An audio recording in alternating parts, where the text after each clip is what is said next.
لا إله إلا الله।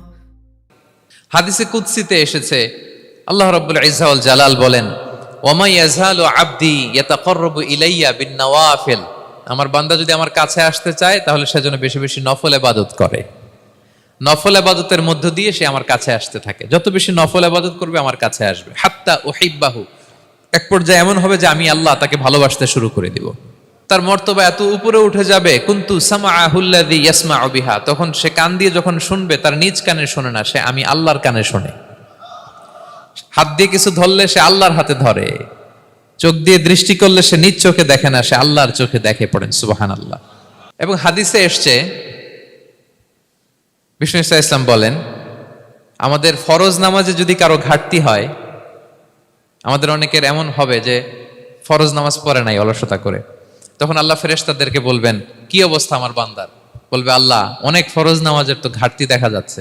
তখন আল্লাহ বলবে উনদুরু হাল্লি আবদি মিন তাতাওয়ু, ফরজে যদি ঘাটতি থাকে দেখো তো আমার বান্দার কিছু নফল নামাজ আছে কিনা। ফেরেশতারা এবার খুঁজে দেখবে, হ্যাঁ এই বান্দার অনেক নফল নামাজ আছে। তখন আল্লাহ বলবে ঠিক আছে, এই নফলগুলোরে ফরজের ভেতরে ঢুকাইয়া মেকআপ করে দাও। তাহলে বলেন নফল ইবাদতের দরকার আছে না নাই? কিয়ামতের দিন ফরজ নামাজে ঘাটতি থাকলে নফল নামাজগুলো সেখানে সাবস্টিটিউট করে আল্লাহ তাআলা আমাদেরকে বাঁচাবেন। এজন্য আমরা যেন নফল করি। ফরজ তো করতেই হবে, এটা তো কম্পালসারি, অব্লিগেটরি, আল্লাহর মাইট থেকে বাঁচার জন্য করতেই হবে। কিন্তু আল্লাহর প্রিয় হইতে হইলে নফল ইবাদত করতে হবে। ওটাকে বলে অপশনাল, ওটা হচ্ছে ওভারটাইম। আপনারা ভালো বুঝবেন, এটার কি বলে? ওভারটাইম। ওভারটাইমের বেতন কিন্তু মূল বেতনেরও বেশি, বেসিকের চেয়ে বেশি। বেসিকে যদি পার আওয়ার 20 রিঙ্গিট হয়, তো ওভারটাইমে পার আওয়ার কত? 30 রিঙ্গিট, 40 রিঙ্গিট, ঠিক কিনা? তো এই জন্য নফলগুলোকে যেন আমরা ছোট মনে না করি। প্রিয় ভাইরা, আমরা কি করতে পারি, কি কি নফল ইবাদত করে আল্লাহ তাআলার প্রিয় হতে পারে, আমি দুই একটি আপনাদের সাথে শেয়ার করবো ইনশাআল্লাহ। এক নাম্বার যে নফল ইবাদতটি করে আমরা আল্লাহ তাআলার প্রিয় হতে পারি সেটা হচ্ছে তিলাওয়াতুল কুরআন, আল্লাহর কোরআনের তেলাওয়াত। এটা আল্লাহর বাণী। কোরআন তেলাওয়াত মানে আল্লাহর সাথে কথা বলা। ইনদামা তাতলুল কোরআন কাআন্নামা আনতা তুনাজি মা রাব্বিক, যখন আপনি কোরআন তেলাওয়াত করেন কাইন্ড অফ আপনি আল্লাহর সাথে মুনাজাত করেন, মানে একান্ত আলাপন করেন, আলাপচারিতা করেন। এবং বিষ্ণু ইসলাম বলেছেন আফদলুল ইবাদাতি কিরাআতুল কোরআন, নফল ইবাদতের যত লিস্ট আছে এর মধ্যে সবচেয়ে শ্রেষ্ঠ হচ্ছে আল্লাহর কোরআন তেলাওয়াত করা। আপনারা প্রতিদিন কোরআন তেলাওয়াত করেন তো? করেন? আমাদের বাংলাদেশে একটা ট্রেডিশন হচ্ছে, মানে শুদ্ধভাবে পড়ার ধারধারি নেই, তাড়াহুড়ো করে কোরআন খতম দিতে চায়, খতম তুলতে চায়। 5 খতম, 7 খতম, 10 খতম। খতম তুলতে যায় কোরআন রে খতম করে ফেলে। খতম তুলতে যায় কোরআন রে কি করে ফেলে? খতম করে ফেলে। না, এইভাবে করা যাবে না, ধীরস্থির ভাবে পড়বেন। আনাস রাদিয়াল্লাহু তাআলা আনহু বলতেন, রুব্বা কারি লিল কুরআন ওয়াল কুরআনু ইয়ালআনহু, কোরআনের অনেক তেলাওয়াতকারী আছে যারা সওয়াবের পরিবর্তে কোরআনের লানত পায়, কোরআন এদেরকে লানত করে। এর কারণ তাড়াহুড়ো করে পড়ে, এর কারণ ধীরস্থির ভাবে পড়ে না।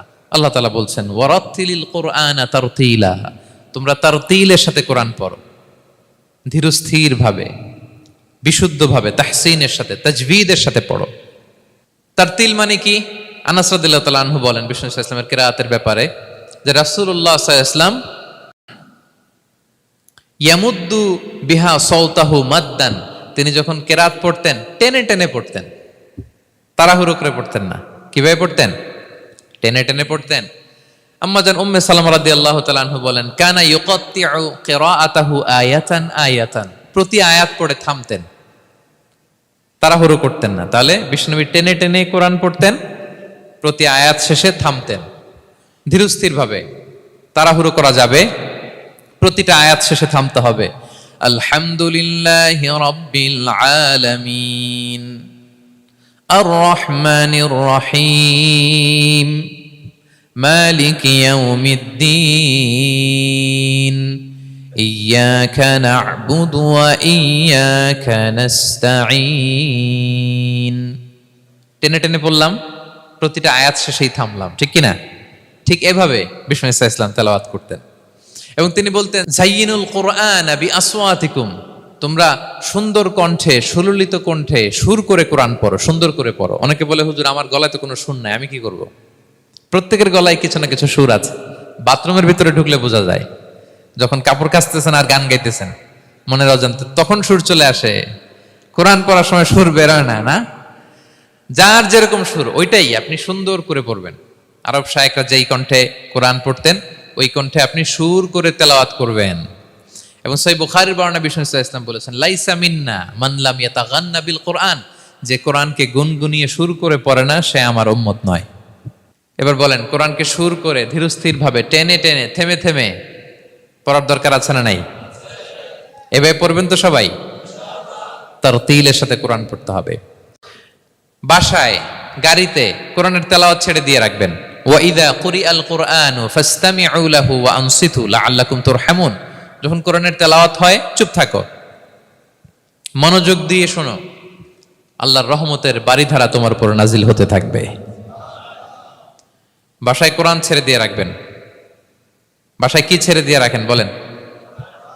হিন্দি গান, বাংলা গান, কি ছেড়ে দিয়ে রাখেন? লাউড স্পিকারে কোরআন ছেড়ে দিয়ে রাখবেন। গাড়ি চালাচ্ছেন, কোরআন ছেড়ে দিয়ে রাখবেন, রহমতের বারিধারা নাজিল হবে। আর তেলাওয়াত করার সময় তারতিলের সাথে, নাকি খতম উঠাইতে যায় কোরআনের খতম করে দিবেন?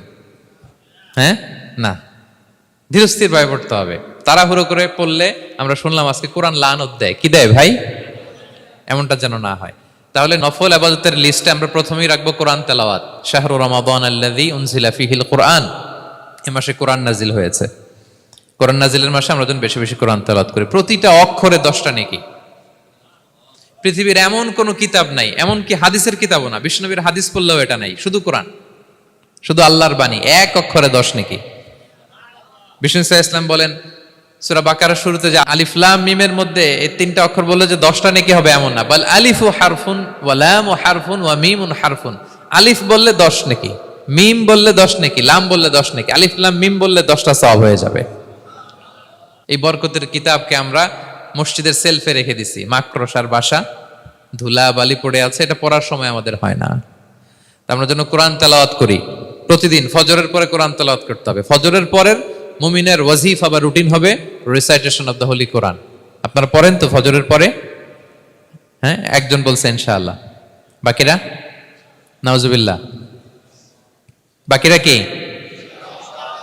সবাই একসাথে পড়ুন ইনশাআল্লাহ। তাহলে আমরা আল্লাহ তাআলার প্রিয় হতে পারবো। কাছে আসার যে গল্প কোরআন শুনিয়েছে, আল্লাহ তাআলার কাছে আমরা আসতে পারবো, তার নৈকট্যপ্রাপ্ত বান্দাদের অন্তর্ভুক্ত আমরা হতে পারবো। আল্লাহ তাআলা আমাদের সবাইকে তার প্রিয় ভাজন বান্দাদের তালিকায় অন্তর্ভুক্ত করে নেক। আমরা সবাই পড়ি আমিন। হাযা মা ইনদি ওয়াল ইলমু ইনদাল্লাহ আলাইহি তাওয়াক্কালতু ওয়া ইলাইহি উনীব। ওয়াসসালামু আলাইকুম ওয়া রাহমাতুল্লাহি তাআলা ওয়া বারাকাতুহু।